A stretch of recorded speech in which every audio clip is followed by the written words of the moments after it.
Alice's Adventures in Wonderland. Moving on with Chapter 7. A Mad Tea Party. There was a table set out under a tree in front of the house, and the March Hare and the Hatter were having tea at it. A dormouse was sitting between them, fast asleep, and the other two were using it as a cushion, resting their elbows on it and talking over its head. Very uncomfortable for the dormouse, thought Alice. Only as it's asleep, I suppose it doesn't mind. The table was a large one, but three were all crowded together at one corner of it. No room, they cried out when they saw Alice coming. There's plenty of room, said Alice indignantly, and she sat down in a large armchair at one end of the table. Have some wine, said the March Hare said in an encouraging tone. Alice looked all around the table, but there was nothing on it but tea. I don't see any wine, she remarked. There isn't any, said the March Hare. Then it wasn't very civil of you to offer it, said Alice angrily. It wasn't very civil of you to sit down without being invited, said the March Hare. I didn't know it was your table, said Alice. It's laid for a great many more than three. Your hair wants cutting, said the Hatter. He'd been looking at Alice for some time with great curiosity, and this was his first speech. You should learn not to make personal remarks, Alice said with some severity. It's very rude. The Hatter opened his eyes very wide on hearing this, but all he said was, Why is a raven like a writing desk? Come, we shall have some fun now, thought Alice. I'm glad they've begun asking riddles. I believe I can guess that, she added aloud. Do you mean that you think you can find out the answer to it? Said the March Hare. Exactly so, said Alice. Then you should say what you mean, the March Hare went on. I do, Alice hastily replied. At least I mean what I say, and that's the same thing, you know. Not the same thing a bit, said the Hatter.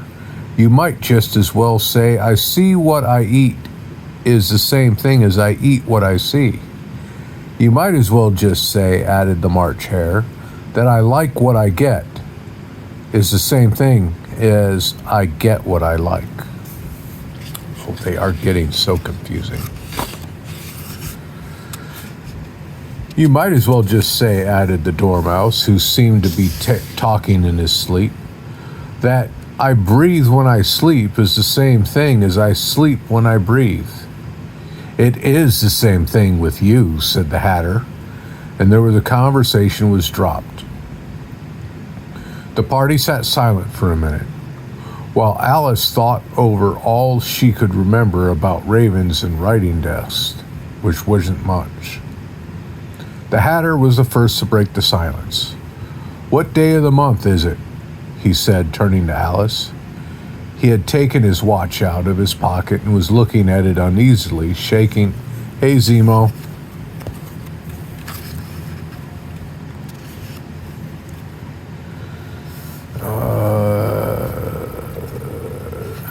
Uncertainly shaking it every now and then and holding it to his ear.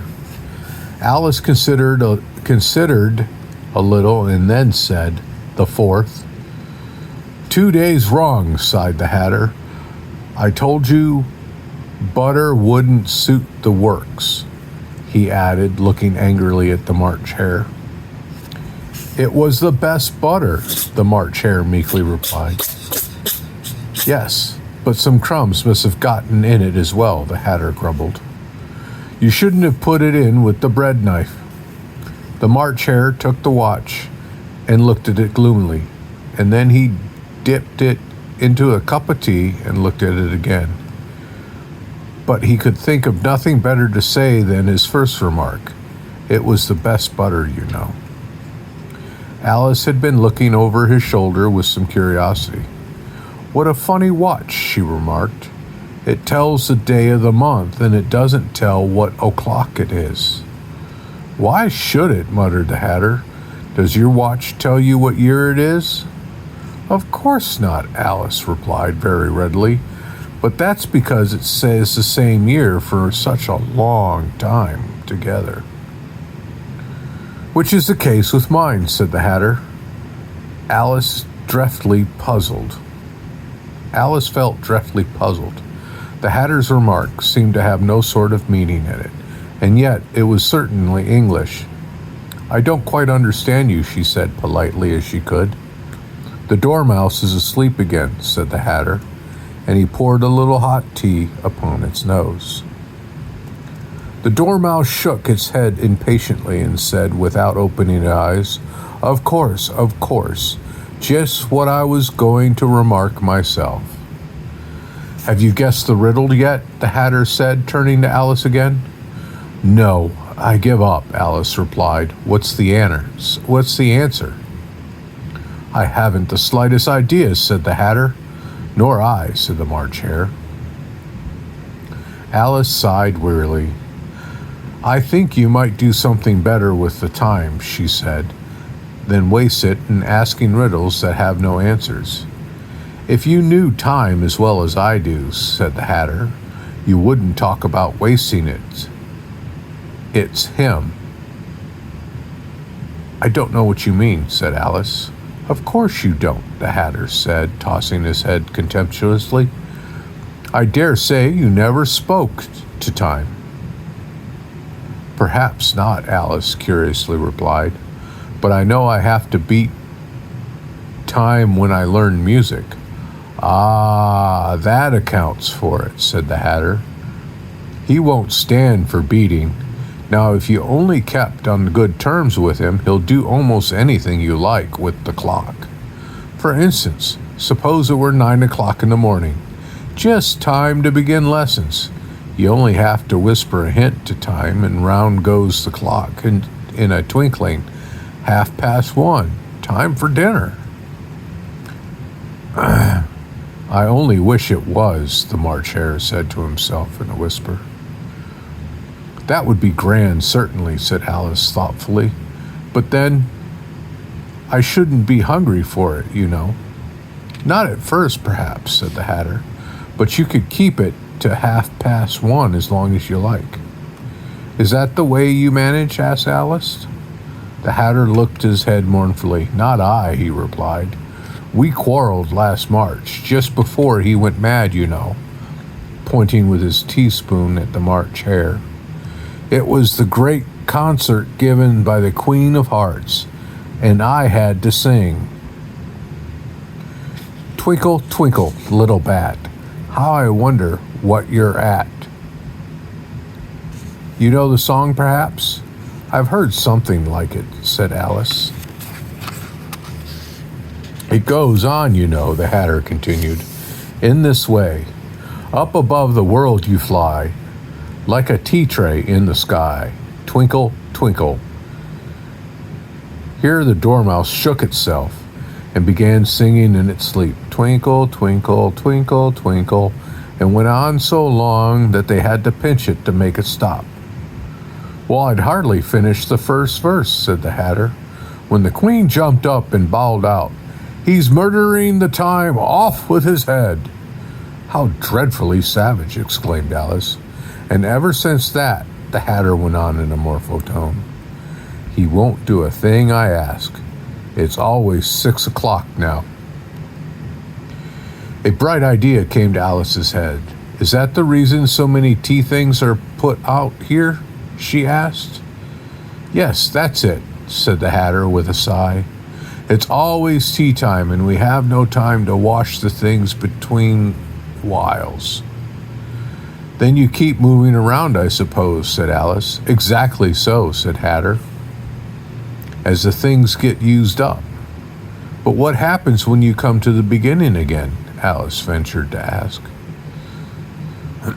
"Suppose we change the subject," the March Hare interrupted, yawning. "I'm getting tired of this. I vote the young lady tells us a story." "I'm afraid I don't know one," said Alice, rather alarmed by the proposal. "Then the Dormouse shall," they both cried. "Wake up, Dormouse!" And they pinched it on both sides at once. The Dormouse slowly opened his eyes. "I wasn't asleep," he said in a hoarse, feebly voice. "I heard every word you fellows were saying." "Tell us a story," said the Mad Hatter. "Yes, please do," pleaded Alice. "And be quick about it," added the Hatter, "or you'll be asleep again before it's done." Once upon a time, there were 3 little sisters, the Dormouse began in a great hurry. And their names were Elsie, Lacey, and Tilly, and they lived at the bottom of the well. "What did they live on?" said Alice, who always took great interest in questions of eating and drinking. "They lived on a treacle," said the Dormouse after thinking a minute or two. "They could have done that, you know," Alice gently remarked. "They'd all have been ill." "So they were," said the Dormouse, "very ill." Alice tried to fancy herself what such an extraordinary way of living would be, but it puzzled her too much, so she went on. "But why did they live at the bottom of the well?" "Take some more tea," the March Hare said to Alice very earnestly. "I've had nothing yet," Alice replied in an offended tone, "so I can't take more." "You mean you can't take less," said the Hatter. "It's very easy to take more than nothing." "Nobody asked your opinion," said Alice. "Who's making personal remarks now?" the Hatter asked triumphantly. Alice did not quite know what to say to this, so she helped herself to some tea and bread and butter, and then turned to the Dormouse and repeated her question. Why did they live at the bottom of the well? The Dormouse again shook for a minute or two to think about it, and then said, "It was a treacle well." "There's no such thing," Alice was beginning very angrily. But the Hatter and the Hare went shh, shh, and the Dormouse sulkily remarked, "If you can't be civil, you'd better finish the story yourself." "No, please go on," Alice said very humbly. "I won't interrupt again. I dare say there may be one." "One indeed," said the Dormouse indignantly. However, he consented to go on. "And so these 3 little sisters, they were learning to draw, you know." "What did they draw?" said Alice, quite forgetting her promise. "Treacle," said the Dormouse, without considering it all this time. "I want a clean cup," interrupted the Hatter. "Let's all move one place on." He moved on as he spoke, and the Dormouse followed him. The March Hare moved into the Dormouse's place, and Alice rather unwittingly took the place of the March Hare. The Hatter was the only one who got any advantage from the change, and Alice was a good deal worse off than before, as the March Hare had just upset the milk jug into his plate. Alice did not wish to offend the Dormouse again, so she began very cautiously, "But I don't understand. Where did they draw the treacle from?" "You can draw water out of the water wells," said the Hatter, "so I should think you could draw treacle out of the treacle well. Stupid." "But they were in the well," Alice said to the Dormouse, not choosing to notice this last remark. "Of course they were," said the Dormouse. "Well in." This answer so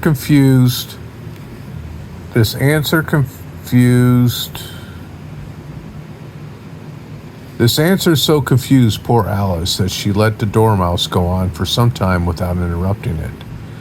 "They were learning to draw," the Dormouse went on, yawning and rubbing his eyes, for he was getting very sleepy. "And they drew all manner of things, everything that began with an M." "Why with an M?" said Alice. "Why not?" said the March Hare. Alice was silent. The dormouse had closed its eyes by this time and was going off into a doze, but on being pinched by the Hatter, it woke up again with a little shriek and went on. That begins with an M, such as mousetraps and the moon and memory and muchness. You know, you say things that are much of a muchness. Did you ever see a thing as drawing of a muchness? Really, now you ask me, said Alice, very much confused. I don't think. Then you shouldn't talk, said the Hatter.